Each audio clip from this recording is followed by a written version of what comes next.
And the voice said to me, Neale, do you really want answers to all of these questions? Or are you just venting? And I said to myself, well, I am venting for sure, but if you got answers, I'd sure as hell like to know what they are. And with that came the answers. Just like as if someone had just downloaded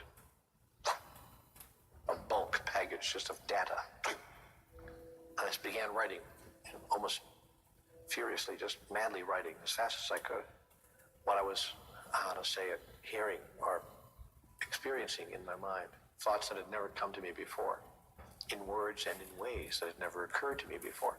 And I wrote all this stuff down. And of course, as I was writing some of these answers, other questions were coming up for me because it was bringing up other questions in my mind. And I was like, well, what about this? Or I don't understand that. Or how could this be? And as soon as I would ask that question, more data would come to me.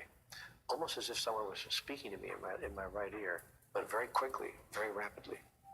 What was your initial reaction to this? Well, at first I didn't think too much about it. At the very first, I thought, this is an interesting process. And, I'm thinking about things pretty deeply here, getting some interesting thoughts. I didn't think too much about it. But after a while, when I began to realize that I was having an on-paper dialogue, question, answer, and I began to have the experience that the answers, frankly, were not coming from me. The questions were, but the answers were coming from somewhere else. That was about 10 minutes into it. And then I thought, oh boy, what's going on here? And I started to get scared. I thought, if am I like, trafficking with the devil? What's happening? Because this was very, I want to say, unusual.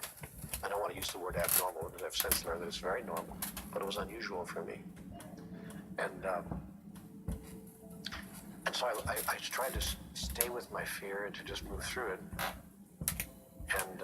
and continue with the process of asking the questions and getting the answers.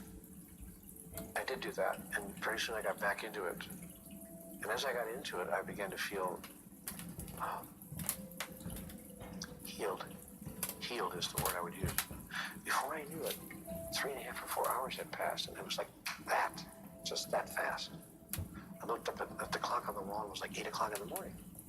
The sun was coming up, and I was so lost in this process that I didn't even notice the passage of time. Now, normally if I'm writing a letter in longhand, by the end of the second page, my hand gets tired. I was writing for 3.5, 4 hours. I had no experience of that. It was not automatic writing. It's not like someone was moving my hand. I was writing quite consciously. But where the thoughts were coming from was another question. But I let it go. I didn't pursue that question in that morning. It was 8 o'clock. The house was starting to come alive. It was a Saturday morning. Thank goodness I didn't have to go to work. And so I went back to bed. Everybody else got up, and I went to bed because I had been up since 4 o'clock. And I didn't think too much of it. I got up later that afternoon. I just didn't even think about it. I thought, what an interesting experience. Interesting middle of the night experience. But the next night, at 4:20 in the morning, I was awakened out of a sound sleep. And I just had the message, go back, get back to it. So I got up, threw the covers back, got up, walked out into the living room. All my writing stuff was still on the coffee table, but we had moved it.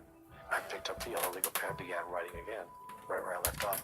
That went on every night at exactly 4:15 or 4:20 in the morning for the better part of a year.